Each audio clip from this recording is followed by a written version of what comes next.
Have you ever felt trapped in a relationship that drains your soul, leaving you questioning your own sanity? Welcome to Narcissistic Abuse with Vanessa Reiser, the podcast that shines a light on the dark tactics of abusers and empowers survivors to reclaim their lives. I'm Vanessa Reiser, licensed therapist, author, advocate, and fellow warrior on the path to healing from narcissistic and cult abuse. Joining me for many upcoming episodes is my co-host Dave. We'll unpack each conversation together, diving deeper into narcissistic abuse, cult dynamics, politics, pop culture, and what it all means for real-life healing. Today, we'll hear harrowing stories from survivors, explore the psychology behind these toxic relationships, and share insights and tools to spot red flags, break free, and begin profound healing. This show is for mature audiences and may include upsetting topics like violence. For full content warnings, sources, and resources, check the episode notes. Guest opinions are their own and don't necessarily reflect mine or any affiliated platforms. This podcast is not a substitute for therapy, legal, or medical advice. Today, I'm beyond honored to welcome a truly remarkable guest, Tonia Bales. Tonia is a dedicated nurse anesthetist, a devoted mother and wife, and now an inspiring public speaker, advocate, and author of her new book, When You See It. But her story began in one of the most harrowing chapters imaginable. For nearly a decade, Tonia was married to John Meehan, the man the world came to know as Dirty John, through the blockbuster podcast and Netflix series. What started as a seemingly promising relationship unraveled into a nightmare of manipulation, deception, addiction, and danger. Tonia endured a tumultuous marriage filled with lies, diversion from his own medical career, and escalating threats, culminating in a bitter 2-year separation and divorce where she fought fiercely through the legal system to protect her 2 daughters. Even after John's traumatic death, when his story exploded into the public eye, Tonia chose not to hide.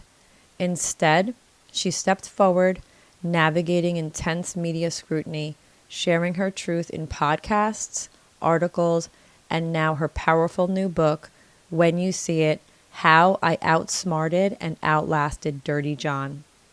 Today, Tonia speaks to medical professionals about the hidden epidemic of drug diversion in healthcare, and to all of us about surviving life with a dangerous sociopath, spotting red flags early, and reclaiming your power after unimaginable betrayal.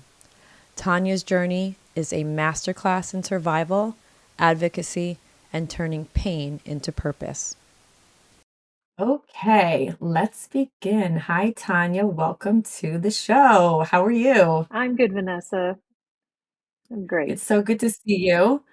I know you just launched this book, which is super exciting. Congratulations. Thank you. I thought we would just chat today. I had a couple of questions for you. Some stuff that I think is really compelling about your story is, some of the things that we talk about on this podcast include narcissistic abuse, coercive control, and so many of the people who have gone through that describe having these like red flags in the beginning. And sometimes they can seem like quirky behaviors, almost like kind of like charming even. So what were some things that you saw, if you're comfortable sharing, with John in the beginning when he was either love bombing or he was kind of wearing that mask? Were there things that you remember were like even pink flags in the beginning? Anything that sort of stood out upon reflection that you were like, oh, that's what this was? Yeah, I like that you called him pink because I usually say yellow. Okay. Cautionary flags. But so I like to at least first preface by saying that, this was the late 80s. Nobody that, well, I'm not going to say nobody, but nobody that I knew of was talking about red flags. I mean, I navigated all this without a lot of this language or knowledge. So I do like to say that. So most of what I'm going to tell you is definitely hindsight.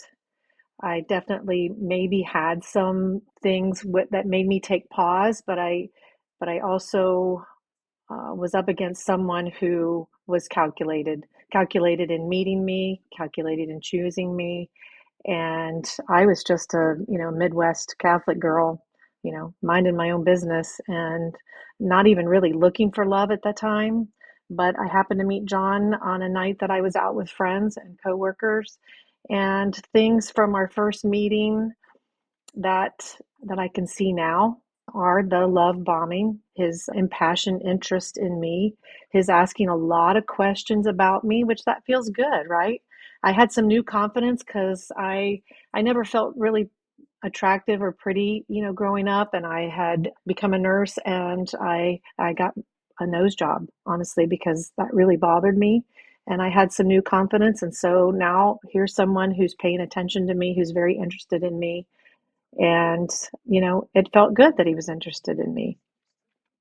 Like, ask questions. He was querying you, he was inquisitive, Right. and you probably know now that he was collecting data. He was collecting data. Oh, you're Catholic. Oh, I'm Catholic. Oh, you're into medicine. Oh, I like medicine. Things like that, where he could, just basically mirror what I liked and what I was looking for and spit it back. And then you think, oh, I've got a lot of things in common with this person. But, honestly, also, I wasn't that interested in him. I really wasn't looking for a date. I'd never been picked up. And his charm, his persistence, his pushing my boundaries to give him a ride home. I didn't want to do that. I really did not want to do that. And he convinced me to do that. And then, of course, he convinced me to do all kinds of other things that I didn't want to do. So, Yeah. I mean, those are the initial pink flags. Yeah. And it's interesting how they will mirror your hobbies, your like the things that you like to do, right? Like all of a sudden, some people will report to me that, their abuser in the early stages, the ringtone on their phone was like their favorite song. It's like Mm, all of these like moments where you're like, oh, this is my soulmate. This is definitely meant to be because of all of these things that are rather orchestrated and plotted out. But it's interesting how they're also studying. They're getting all of this collateral. What can I exploit? What can I use against you? And the other thing that you say that's really, really compelling is that you were navigating this before the language was really developed in terms of like the social media of it all and everyone talking and using the right words like to describe things like gaslighting and, circular conversations and manipulation. And so you were in some ways there's a crossover from you being somewhat of a pioneer in this space to actually now living to see the fruition in so many ways. Even in his demise, you got to see things from a really early stage to a very kind of interesting perspective, I suppose, for you now, because everybody's talking about it, right? And you got to see just a whole spectrum of things in your experience. yes. And part of what makes me very happy is I think he is part of the reason that a lot of people are talking about it. I mean, this podcast was huge, and I've heard on so many different programs, TV shows, even, just on the Leanne Morgan show, Dirty John referenced. So he is well known. He is the standard by which people, talk about bad dates.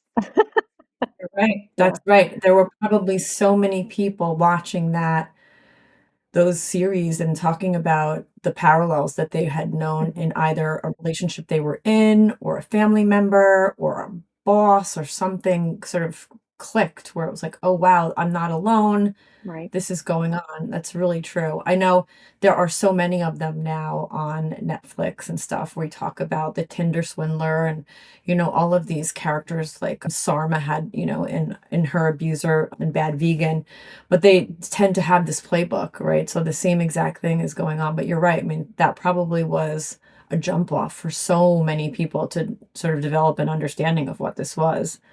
So yeah, that's an interesting thing that you kind of had been dealing with this before the language really Hmm. is very compelling.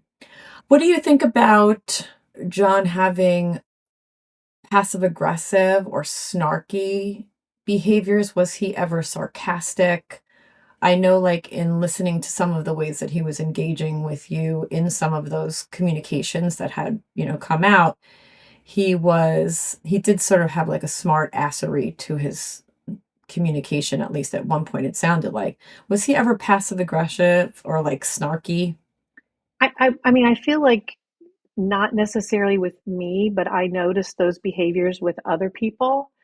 I think he kind of me with like kid gloves. Like he knew he had a good thing and he really, for the most part, until things went south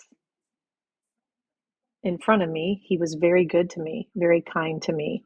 And, but I noticed behaviors with other people, like quick to want to maybe sue other people or I mean, that's the only thing I can think of right now. But you know, he'd gone to law school, and I thought, gosh, you're awfully quick to. Like one time, when the neighbor car on the ice in Ohio hit our mailbox, and he was like, you know, all over that, like, well, we should sue them, or we should tell them that you know it costs more than it did, or you know, just kind of scammy like that. And I'm like, this is our neighbor, you know. So there were you know flags like that, but he wasn't really. I wouldn't say he really was that way with me during our relationship before I learned who he really was. Yeah, because I think that was what I was listening to was in the ending when he was kind of you were Oh, recording him, I suppose, and he was saying things like, "Yeah, I guess you'll have to find out," and you know all of this stuff. yes. So Oh, yeah. a lot of people report that kind of like wise ass. Mm. You mentioned like kind of a vindictive behavior. So a lot of my clients will share that their abusers are particularly passive aggressive and snarky, kind of have this sarcastic wit Okay. about them. Yes. So yes, after it flipped and it turned, he was very much like that, but not for a decade. Mhm. I mean, this person looked very different after I figured out who he was. And then, you know, he's the one that basically ended the relationship, wanted out of the relationship, and I was trying to figure out why. And then once I started digging and figuring him out, he went hard for me. You know, instead of just like, you know, if I went out of a relationship, I'm just going to let the other person alone and stay away from them and whatever. He attacked, right? Mhm. So, I mean, it was Yeah. terrible. Mhm. This idea of being exposed for them is really treacherous. And that kind of leads me to the next question, which was that, you know, for a lot of my clients, they're always reticent to reach out to either a former partner of their abuser or a former supply or an ex-girlfriend or an ex-wife because they don't know how they'll be received and vice versa. Sometimes people will not want to reach out to the new wife or the new supply or the new girlfriend for the same reasons. Like, how will this be received? How do I warn this person, you know, Mhm. that they're, you know, sleeping with the enemy kind of a thing? And I put this in my book because it was transformative in my experience for my healing when I was able to reach out to the exes. And there were a few of them. There were three pretty decent support systems just built in that I was so blessed to have because they were receiving of me. They were eager to share and they were worried about me and ended up having these really amazing relationships. But it's not always that way. What was it like for you to come to learn about his new partner and probably the concerns that you had for Debbie and all of the things that went on subsequently? Yeah. So, I mean, Debbie was a long time between the end of John and and her, and there was another woman in between.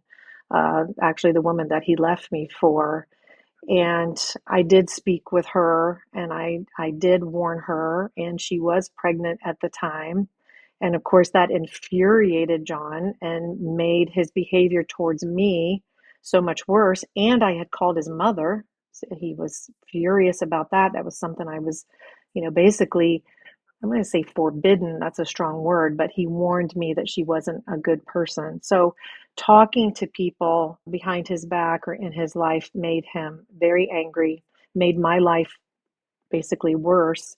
And I soon realized that although I wanted to warn the world, that what I really needed to do was I needed to not do that. I needed to just stay out of it because I was very scared of John and it was making me less safe.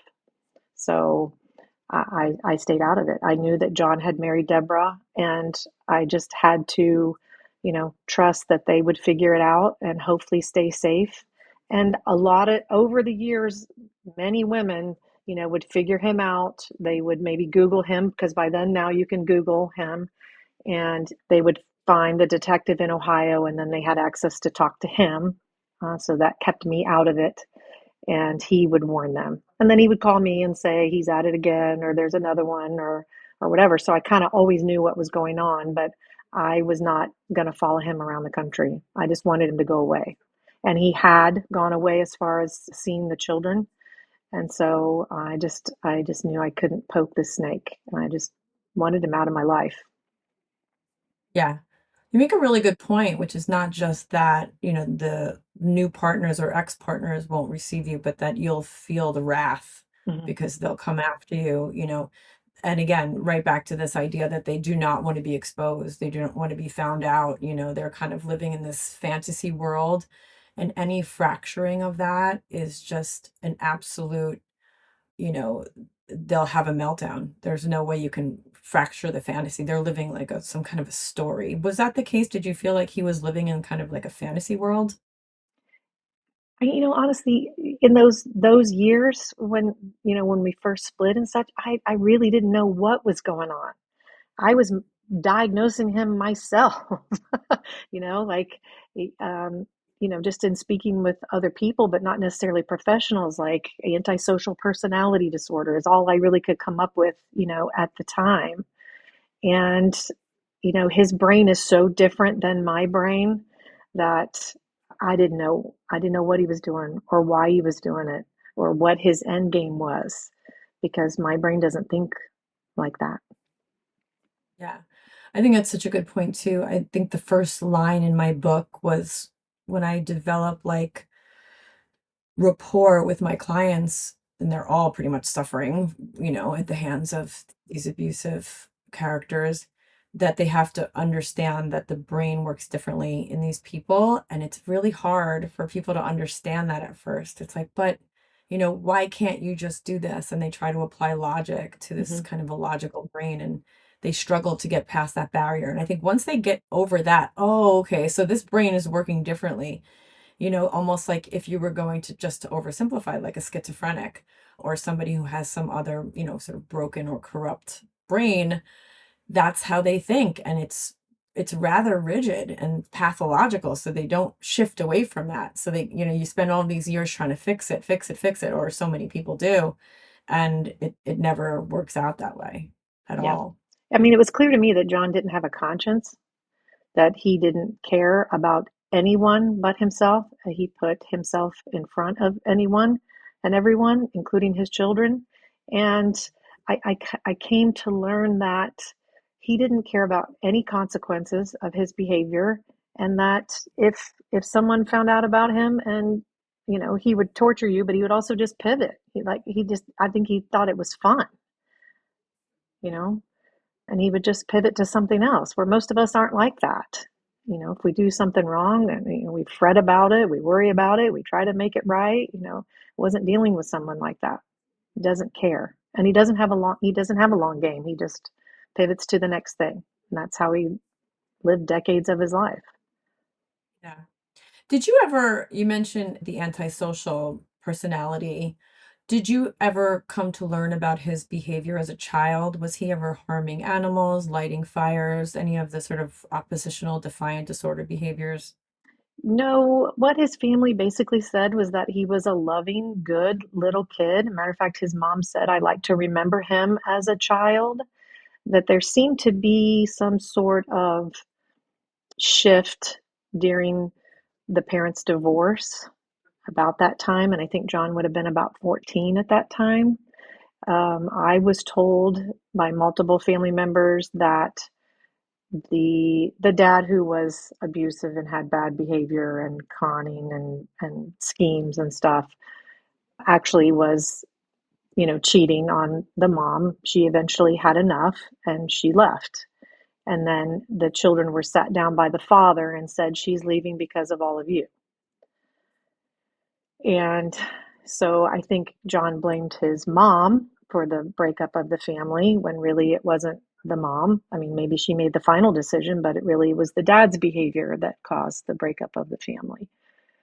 And then he just started to get into, with his father, they would do, these schemes for money and lawsuits and insurance fraud, and then John got into the drug thing, selling drugs, not using them as much, people said, but the money of it.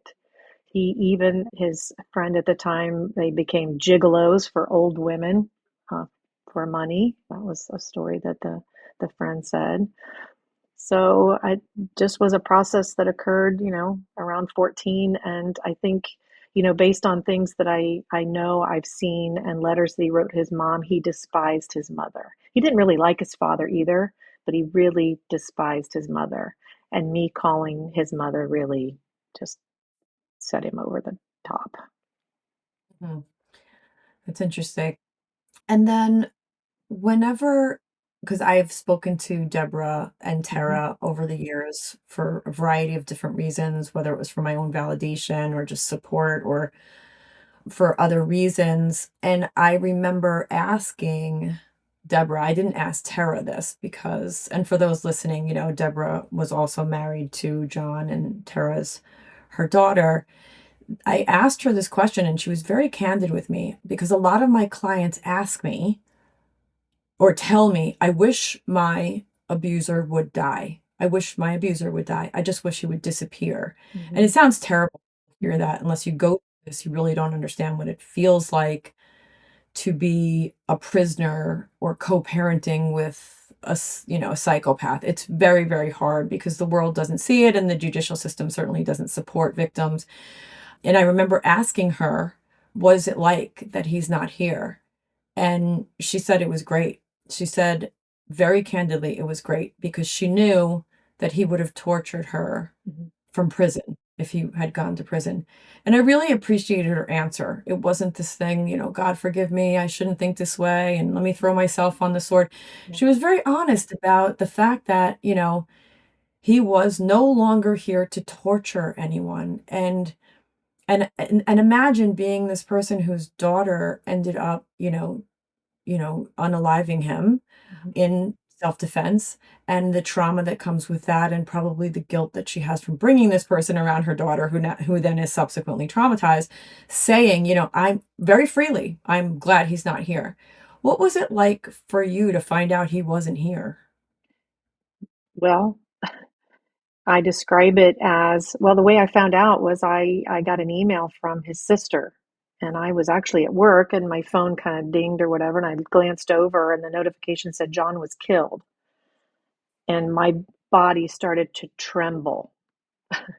And I don't know if it was visible or not. And I was finishing a case, so I came out of the case and I read the email and it said, John was killed and, call me or whatever. So I just was, I was shaking. It was, you know, just years of, torture and fear and the unknown all kind of, bubbling up. And then, of course, knowing that I was going to have to tell my children because I did call one of the sisters and she told me what happened. And it, it, you're not instantly, I mean, I did burst into tears. I wasn't sad that he was dead. I wasn't happy. I just, had an emotional reaction to the whole thing. But as time passed, it does feel bad to say I'm happy he's dead. I mean, because that just doesn't feel like something we're supposed to say. But I am very, very, very relieved. I don't have to look over my shoulder anymore. I don't have to worry that he's coming for my children when they turned, of age, which is what I thought he was going to do. And it is just a huge relief. Yeah.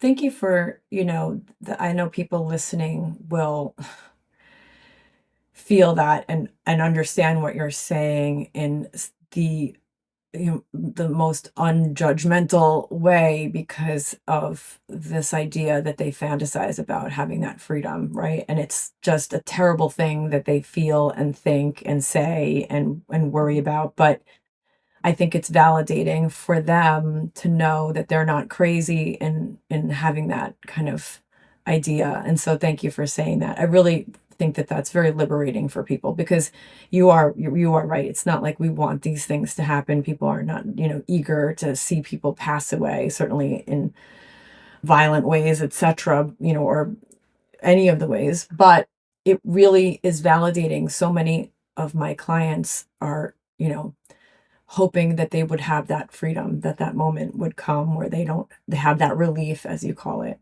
Right. So thank you for saying that because I think it really is validating. Sure. I Um, mean, I expected that something was going to happen. Like I assumed it would be, you know, the father of a woman, the brother of a woman who, basically took him out in revenge.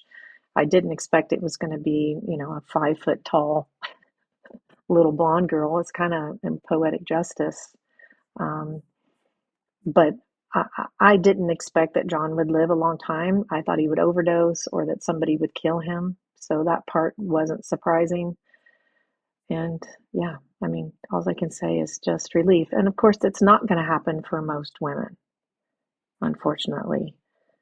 Even with John not contacting me for several years, there was always just ill um, ill at ease, because he threatened on, that Tonia, when you least expect it, it's going to happen. He left me these threatening, messages that he wanted to have me killed, and he would laugh, like, when you least expect it, it's going to happen, and I'll be in Bermuda having as he said, a big fucking Cuba Libre with a 22-year-old when it happens, and the children will be wondering, gee, what happened to mom? So, once somebody says that to you, you don't sleep that great at night, right, ever. Yeah. right. And how did your children receive the information that he was gone? Well, from me. We weren't in the same cities at the time. Abigail was living with me at home. She was about 16. Emily was a couple hours away in nursing school, but we were going to be joining her in a few days for what's called a white coat ceremony for nursing students. And I wanted my daughters to be together. I didn't want to call Emily on the phone when she was alone because she had just gotten to this school, didn't know anyone.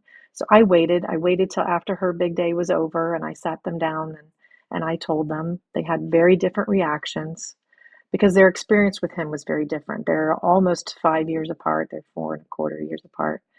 So Emily was 10 the last time she saw him, and Abigail was five-ish, six-ish. And for most of those 6 years, he was in jail. So Abigail didn't have a lot of, contact with him, and Emily did. Emily was old enough to have the disappointments and the lies and the broken promises, and so she was more kind of cynical about it, like this is how this ends, like what a joke, like your life is a joke. And Abigail was more sweet about it, like you could tell that she still just had hoped that maybe someday it was going to be different. And she cried where Emily kind of scoffed, and Abigail was tearful. It was a hard thing to have to tell them, but we worked through it. I took the little one to counseling and for a little bit, and we worked through it. And then I know we talked a little bit about like the kind of developing the language and how you started this, before that maybe was happening. When did you put the terms together? When did you connect, let's say, coercive control or narcissist or sociopath? When did you first go, oh my God, that's the word? Yeah. So it was listening to a podcast called Real Crime Profile with Laura Richards. And they had Chris Goffard on the program, and she was using all the language explaining John. I'm like, this woman has never met him. How does she know all this about him? And it was just hitting home with me, like, yes, yes, yes, all those things. Yeah. So that's when. How long ago was that? Do you know? So it was when the podcast first came out and was, very popular. So it would have been 2017. He died in 2016. It would have been 2017. Okay. And then a lot of times my clients will say, and it was the same for my experience, there was this like big event, let's say, in the relationship where I had a lot of shame for having taken him back or taken him back. Mhm. Was there any event that, because sometimes women, well, the data says 7 times it takes for them to get away. Was there an event or events that kind of fell back into it after that you just thought, like, I can't believe I took him back after blank? Was there something that occurred that you kind of your friends were like, "Oh, no, why did you take him back after this?" Or anything like that? Well, that's a loaded kind of question because the only thing I can think of is early in our marriage, I got a phone call from someone who clearly was looking for him, didn't know he was married, and told me that they had slept together. And John was able to talk me out of that. He was able to distract me with something else, pour me. He made up I think he made it up, a story about being abused by his brother and that he had, said something unkind to these girls at school and they were just out to get him. And I wanted to believe him so terribly. I don't think I did believe him, but I wanted to. And there was no way for me to prove whether this story was true or not. And I did disclose it to someone, and I think she probably knew the truth without knowing the truth. And I did stay with him after that and then had 2 children. And, John hid so much from me. I didn't know. I thought we had a normal marriage. But in the end, when I discover that John has lied about his age, about his past, that he's left me for another woman, I never thought to take him back. I didn't want him. I didn't want, he started this relationship on lies, and I would have never married him in the first place. I very fortunately have a career. I have a strong support system, and I was able to use those things to, separate myself from him. And so once I began to learn who exactly he was, I never looked back. Yeah. I think that's important too. People ask me all the time, "How do I avoid these kinds of people?" And I always say you can't. They're all around you. However, if you do develop, as you did, a strong career, a strong support system, the sense of autonomy, they tend to either get bored or frustrated and move on because they're trying to manipulate and mind control and all this stuff. So I try to really coach people on, getting radically independent in their finances and their Mhm. friendships and their and their careers and their homes so that they don't have to, pick themselves off the floor. Because what happens is people will give up their careers, their friends, become isolated, lose all of their finances, and then whoops, like this is a big hole to climb out of. So thank God you had Mhm. that career. I feel the same way about myself. I think it was still was a very big fall for me and a big hole to climb out of, but I think it would have been exponentially worse if I did not have that kind of fundamental basis. So that's really important too. Yeah, yeah, for sure. And then what were some silver linings out of all of this? What were the, kind of God winks for you where you thought, well, if I hadn't gone through this, I wouldn't have had this experience, because I know that plenty of people do have those many silver linings. Well, I found love again. It was someone who watched the whole thing unfold, so I didn't have to, blindly tell him who my ex was and what happened. That I had someone that helped raise my children. I think a silver lining also is that I've raised 2 beautiful, wonderful children who are in the helping fields. One's a nurse and one is a mental health counselor. I think I've modeled for them that, again, this is not our shame. We have nothing to be ashamed of. This is all on John. And I also think a silver lining is that what I went through is now helping me help and save other women. I mean, how great is that? And I think that's why it's been very important for me to share my story over and over again. I mean, this has been on lots of different platforms. but still, writing a book. There was a lot of healing for me in writing the book, and there will be a lot of people who, read the book that didn't know anything about it because they don't watch Netflix or they don't listen to podcasts. So I'm reaching a lot more people, maybe primarily women, but people with the book. So lots of silver linings, honestly. Yeah. I remember when I did my run across New Jersey and I met Mark Vicente from the Nexium cult, and he was talking to me about what it was like to be in a cult. And I had this like aha moment where I realized, even as a clinician, that I was in a cult. Mhm. And I mean, imagine, being 50 years old and discovering something so fundamental, and was really, really a big thing for me to recognize that we were all sort of manipulated, and, the same characteristics of a cult leader are, in these narcissists, sociopaths, and psychopaths. And that was tremendous. And I remember saying to him in that moment that even he was a silver lining just for having, described it to me that way.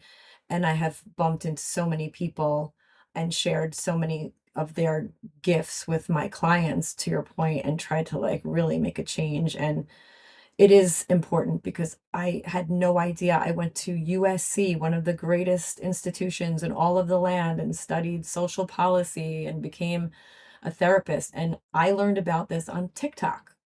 Wow. So can you imagine? So the work that you're doing and the story that you're sharing, it changes lives. I mean, I remember, talking to Dr. Ramani about it, and people were saying to her, like, you've saved my life, you've saved my life, you've saved my life.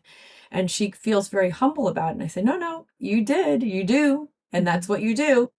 And I had my first client tell me that at a book signing, her mother told me, you saved my daughter's life. Oh, And I was, yeah. I mean, so it comes full circle, and then you really realize the impact you're having just by having a voice. And you know that more than anyone because these things weren't being talked about. So, to see that full circle moment, you must feel that, a millionfold all the time. That's Mhm. incredible. Yeah. Yeah. Yeah. It's a blessing. Yeah. So, what are some things that you're working on now? I know you wrote the book. I just want to show it to everyone when you see it. And this is available, I'm sure, everywhere. It is. It's on Amazon. Hmm. Barnes and Noble. Anywhere you can buy a Barnes. book, you should be able to find it very easily. And how long did it take you to write the book? So I had help because I'm not a writer. I was very involved in the process. The story is mine, but she was the creative person who was able to, help write it eloquently and put it in an order in the book that makes it, dramatic and interesting. And it took us close to 2 years. Yeah. She lives in Minneapolis and I live in Georgia, so there's that. A lot of Zoom calls. Yeah. And then, but And we how were was able, it for you? let's say Yeah. that again. How was it for you? Was it a sort of a cathartic thing? I mean, it must have been also maybe even hard at times. It was hard. It was cathartic. I can't say enough about how somehow waiting all this time to write it, I found the exact right person to write it with. I mean, I just honestly looking back can't think that I could have found anybody any better. It was an amazing experience. She's very much a victim advocate. She treated me wonderfully and my family, and, she deserves 5 stars for that. It was a lot harder than I thought. Even with a ghostwriter, it's a hard process and it's a long process. Yeah, it is. I know. My book was about 15 months. Hmm. Similarly, had a ghostwriter. She was brilliant. And it was funny because I think she was a little bit younger, so her perspective was, it's sort of a heavy read. It's a dark kind of topic, right? It's not like my great aunt who's in her 80s, like, oh, I got your book. I'm like, okay, Annie. And, Yeah. it's a heavy read. It's not going to be, Hmm. it's kind of like soft and fluffy thing. So I think even dealing with my ghostwriter, she was kind of like, "Are you sure you want to put this stuff in there?" It's like Mm, I'm like, "Yeah, as intended. It's got to be in there." I mean, it is right. dark. Some of the things that were not even like sexually, just even clinically, some of the things that some of my clients would describe sexually, not that I was even enduring, they're dark and beyond taboo, right? So it was a lot of that was heavy. And so, she was kind of clutching her pearls a little bit, and then we kind of Right. walked through it together, to your point. But it's great when you have a great collaboration.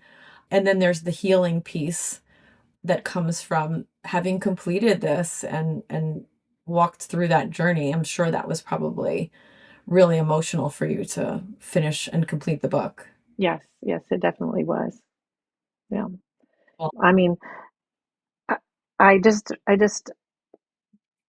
there's no support if you don't share. And it's not always easy to share. It was hard for me, really to even share with some people because you talked about the shame of things. You don't, I had it all. I mean, I was smart. I got my new nose, so now I was pretty. I thought I was pretty. I had a career. I had all the things. I had a husband. We had two great careers and two beautiful children. I had it all. And to then have to share what I didn't have anything.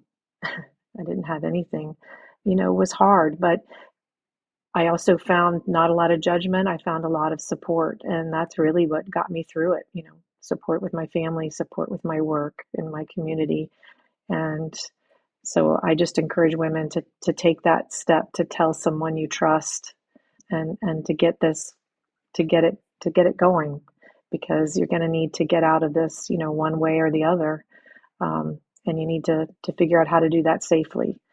And that sharing is hard, but you're going to find the people who are going to get you through it. yeah, I can't agree more. I mean, it was really helpful. I think a lot of people suffer because also when you're extricating yourself from these environments, sometimes everyone around you is an enabler or a flying monkey. So in some cases, you feel like the black sheep, the odd man out. You're not able to lean on even your friends and family in some cases. And so you do have to find like safe people. It's absolutely imperative that you find people who Mhm. get it and stay away from people who would, victim blame or shame you or even blame you directly for all of that. So that it's really important to find the safe space for you to lock arms with people who really understand. So I have one more question. It's kind of a fun little thing that my agent and I decided we were going to do on the podcasts. And I'll say this, when I was younger, I used to climb telephone poles in White Plains, New York for 8 years. And, I was young and, it was a kind of a fun job to have. But people who hear this about me, they think it's kind of funny and they're like, wait, what? You used to climb telephone poles? That's so random. So we have kind of coined this like the telephone pole question. So I guess my question is there something you can share that people would find unique about you that nobody really knows, that hasn't been out there, that people are surprised to learn about you? Anything interesting, quirky, funny that you're willing to share, just like the telephone pole of it all? Oh my gosh. I mean, it's a great question, but I don't know what that would be. I mean, the Funny only th hobbies, well, I mean, you said that nobody knows about. I mean, I don't think I have much that people don't know about at this point. I mean, I do live on 15 acres and I have goats and chickens and a big garden, which is a big life change for me in the last 3 years. The only other thing that comes to mind is my first job was at White Castle, and maybe not a lot of people know that. those are both phenomenal answers, by the way, and They thank you for are? hearing. Okay. Yeah. Okay. Oh my God, White Castle, if only. What a treat. Now, the problem with that answer is I'm gonna be craving it. And that's amazing that you're living I can see you on social media and the babies and the animals and the things, and it looks really lovely. So that seems like it's a wonderful thing for you. I live next door, and so my 2-year-old grandbaby is here every night for dinner. It's a wonderful thing. So cute. Yeah. So, before we wrap up, where can people find you? What are you working on? Any last sort of thoughts? So I'm on Facebook as Tonia Bales. I can't even say it. Sells is my maiden name, and Tonia Bales on Instagram. And they can follow me there. That's fine. And I do speak. I'm willing to speak at conferences about the book, about my experience. I have spent a great amount of time speaking at anesthesia conferences. I speak on substance use disorder. Um, I'm not an expert at anything, but I do have a lot of experience, living with someone with a substance use disorder that I wasn't aware of. So I use my story to educate others within my profession. And other than that, I'm getting ready to plant my garden. Brilliant. I love that. That's Mhm. perfect. I gotta do that. I gotta get a green thumb. I started tomatoes last year. I was really proud of myself. And I was Uh, like telling my son, Anthony, I made a tomato happen. So yeah, it must come with awesome. age. I love watching stuff grow. It's just like amazing. Yeah, that's great. All right, Tanya, thank you so much for being with us today. Really appreciate it. And everyone can find you on Instagram and Facebook and all that stuff. But I really appreciate you taking the time. No, thank you, Vanessa. It's been great. It's great to see you in person, Yeah. sort of All in right. person. Thank you. Thank you for joining us today on Narcissistic Abuse with Vanessa Reiser.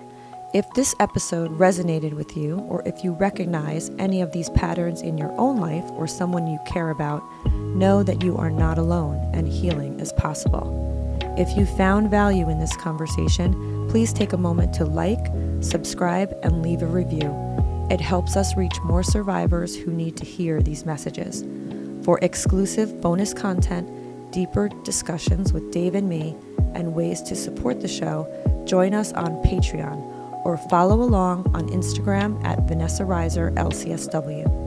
Until next time, keep choosing yourself, setting boundaries, and walking toward the light. You've got this. Take care, and I'll see you in the next episode.